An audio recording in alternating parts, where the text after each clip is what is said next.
Annie, bonjour. Bonjour. Hi. Ni hao. Yeah. Guten Tag. Buenos dias. I know a couple languages, but it's hating even. Um, yeah, I forgot this one. But anyways, my friend, here I stand in a teepee at Robin's house in Sault Ste. Marie, and like let me tell you the story and how I got here and how this teepee got to be stood up.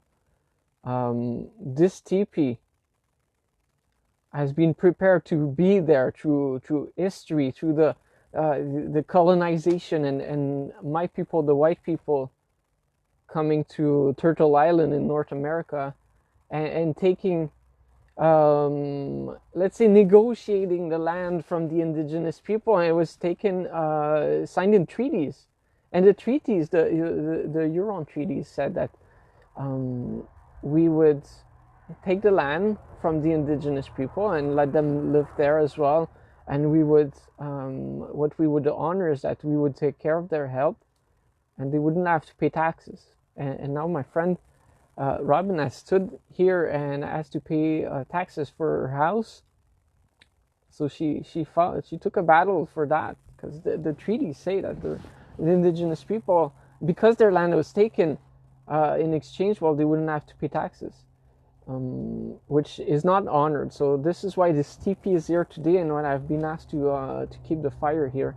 So I want to share this journey on how I got here, and how I got here is a lot of things have happened in the past year or two, which started from a message I got when I got from a massage therapy, and for some strange reason, the massage therapist started talking about God, and she started prophesizing about, and she told me that God was just about to reveal his most powerful weapon of mass love to me.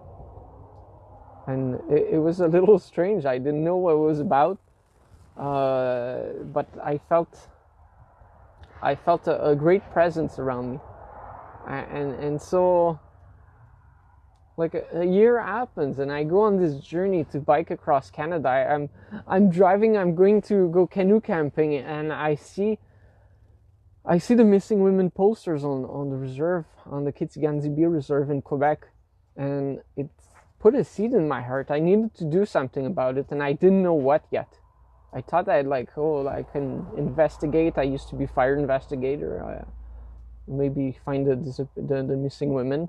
And I called the chief there and I said, I want to help, I want to do something, and I don't know what yet. So he thanked me, and during the week I was riding my bike to the small town near the cottage, and there's a big raven that flew in front of me for 10 minutes, and he told me to ride my bike west. Creator was telling me to ride my bike west, and this is how I would make a difference for the missing women. And so I started riding west, and I didn't know what I was doing. I just spent the weekend with my family at the cottage, and then I started riding from Kitigan-Zibi, Quebec. And now I'm just close to Kitigan-Zibi, Ontario, which is Garden River, which is really funny how this happens. And I got here last month or so, and I met my friend on Truth and Reconciliation Day, and we chatted for less than 5 minutes, and now I'm back again because it was just too hard to ride my bike on the snow, and the highway gets really dangerous southwest, so the elders have advised me to pause for the winter. So I come back to Sault Ste. Marie, and on the first day I'm here, I arrived late at night, slept at the motel, and then on the next day I'm just walking around town, and I end up at City Hall, and then meeting friends there, and then I'm about to walk to the mall, and then John shows up with rolls in his Jaguar, and he's like, "Where are you going?" I said, "I'm not too sure yet. I was thinking of going to the mall to warm up." So he's like, "Okay, hop on." So we go for coffee, and he brings me to this. He said, like, I mentioned to him that I heard about a fire in the teepee, and he said, "Oh, I know where that is. I'll bring you there." So he brought me right here. right here. And then my friend Robin, who had been thinking about me the day before because she saw a biker on the street, and she was wondering where I was at. I ended up showing at her house within 24 hours. And then the next day, well, our dear friend John, who brought me here, passed away. So it was such an honor to be able to spend some time with him. And we had a lot of ceremonies, and this is where life has brought me for the winter in Sault Ste. Marie, and we want to make a difference, my friends. We can each contribute. And so let me tell you about this secret weapon of mass love that has come in my heart.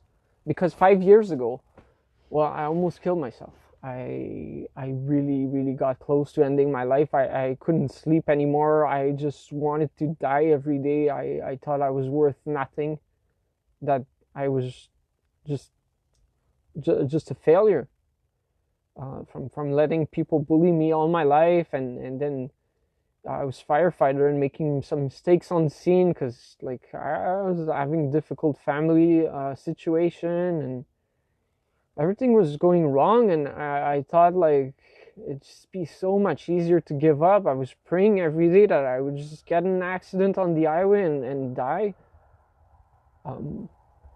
That I would just give up. But God, Creator, put a little light in my heart that there was something for me to do out there, that I had a purpose, and I had to go find my purpose. So it took me almost 3 years to find out what I needed to do, or a little more. But I've been on an amazing journey, and through social entrepreneurship and making a difference, solving big problems, this is really where I felt I was at the right place, because it came easy to me to, like, problem solve and create those solutions rather than just talk about it. It's like creating and making something out of it. And anything, I think any problem that we're living through right now, we can solve quite easily, and the solutions come through dreams, through prayers, through visions. But the first thing I did to stop my depression and wanting to give up is forgiveness. And God, Creator, had already put it in my heart, the tool, but I'm seeing it more and more with people. And forgiveness is the one most powerful tool that the Creator has given us for love. Once you forgive, not only you're gonna heal yourself, the weight that's on your shoulders. If you keep resentment for somebody that has hurt you, the person you are hurting is yourself. And the moment you can forgive, like, don't do it for them, do it for yourself. Forgive the people who have wronged you, who have hurt you in the past. And once you do, there's so much place on your shoulders for love to come in and come out of you. Like, you become a vessel for love, just through forgiveness. And for me, I had to forgive the people who were bullying me and making me feel like I was shit and I was worth nothing. And then I asked for forgiveness. I recognized I've bullied one person in my life in the school bus. I let others bully me for like 30 years, but in the school bus, when I was a teenager, I had a crush on a girl, and she never noticed me. And one day I made a joke about somebody else in the bus, and she laughed, and she acknowledged me. And out of a sudden, for a week, I just became a bully, and I hurt him. I heard the guy. I just made jokes about him for a week, and she laughed. So it made me feel good. I was looking for love. I was looking for attention. And I recognized it. And a couple years later, I was at the rock climbing gym, and I saw him, and I went to him, and I say, my friend, well, I say his name. I'm so sorry for what I have done to you in the past, and I hope you can forgive me one day. And I like, he agreed, and like, saw that it was just for me to seek attention at the time, and he forgave me, and we became rock climbing buddies.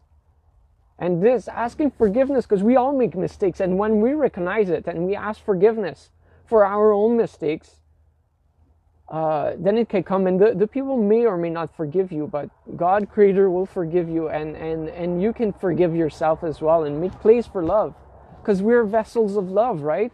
Love comes through us and out of us.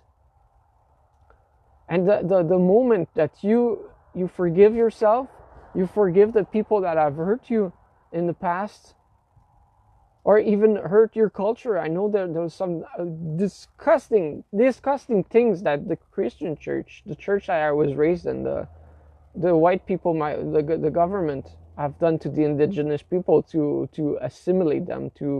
It's quite a genocide, actually. Like many we have seen throughout history, all over the world. But it's time to ask for forgiveness for that, and I did, in the name of my people, the white people, in the name of the church that I was raised in, the Catholic Church. I asked for forgiveness to the people, and some have felt a relief by forgiving. But we also need to, and I asked and I prayed for the actual church to ask forgiveness and speak from the heart, not a political, like, oh, we're sorry, and like, we won't do it again. It's really coming from the heart, and like, we've done atrocious things, and I've been told many of them. It's horrible what happened throughout history.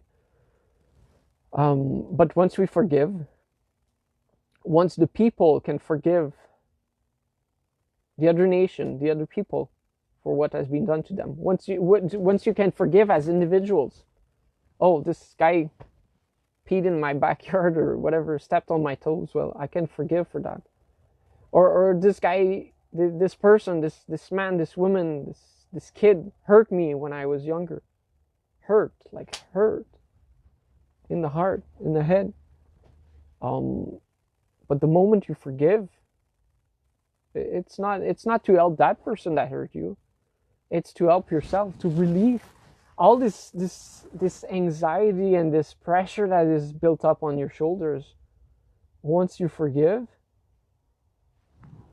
love starts flowing through you, and the people around you will feel it.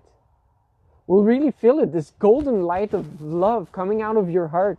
And this is the light, my friends, that I feel we need to direct to the fire, and all send our love in circles around the fires, and all share the love. And this love will spread around like antenna around the world, around the country. So this is visions I've seen in during fasting and during sweat lodges and ceremonies and dreams and visions, and that we need to stand together and light fires around the country, around the world, and direct the love, all our love. Once we forgive, we let place for the flow of love to come through us and out of us and in us.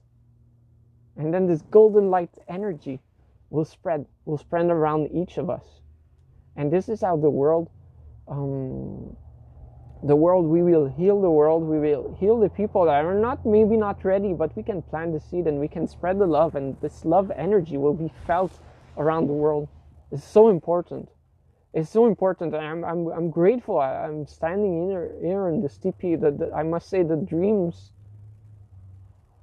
and the vision. So grateful that my journey led me to my friend, that we connected, and that now we share a piece of our journey together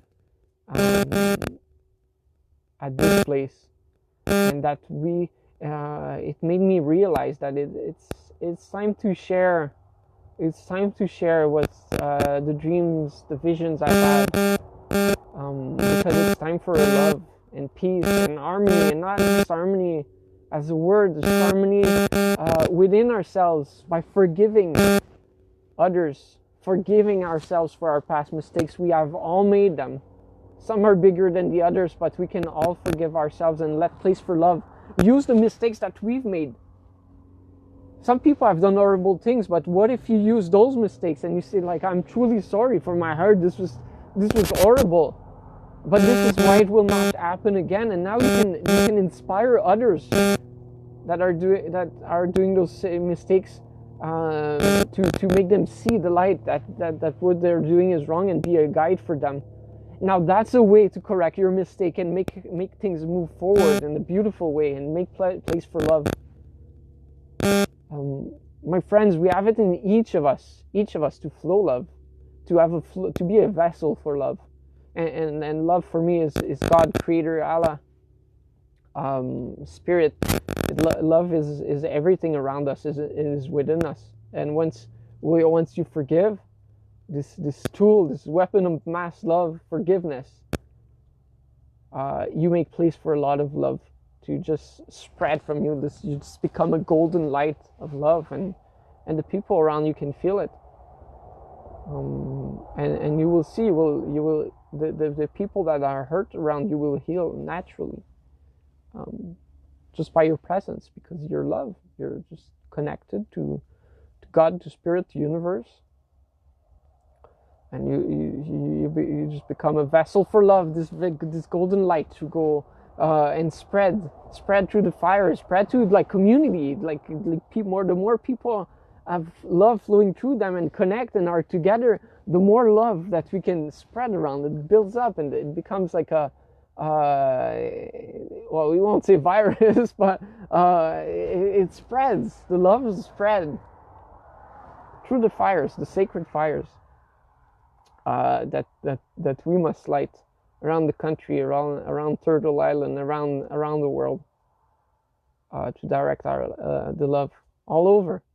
It is time, my friends, for harmony with each other, with our planet and all living things. It is time for the story of the creation to happen, where as for the indigenous people, is that the creator created the white man, the yellow man, the black man, and the red man. And unfortunately, well, war started and they didn't do well with each other. But now is the time, like, to just connect. We're all the same. We're all humans. We're no different. We have different religions, different color of the skin, but that doesn't make us different. That makes us beautiful, and difference is celebrated.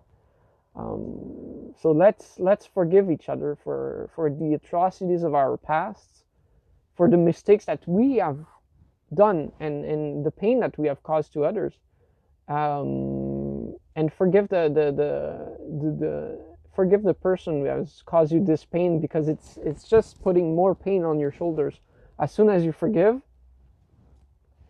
peace and love comes, and it flows through you. So my friends, peace and love. And remember, guys, when you do good things come back to you.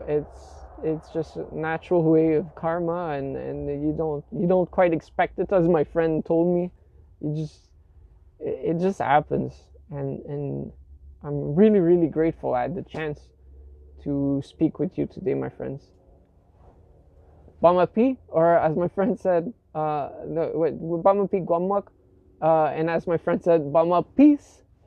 So I'll use that from now, which means see you again in Ojibwe, my friends, because there's no goodbyes. There's no goodbyes. We always expect to see each other again. Bama peace.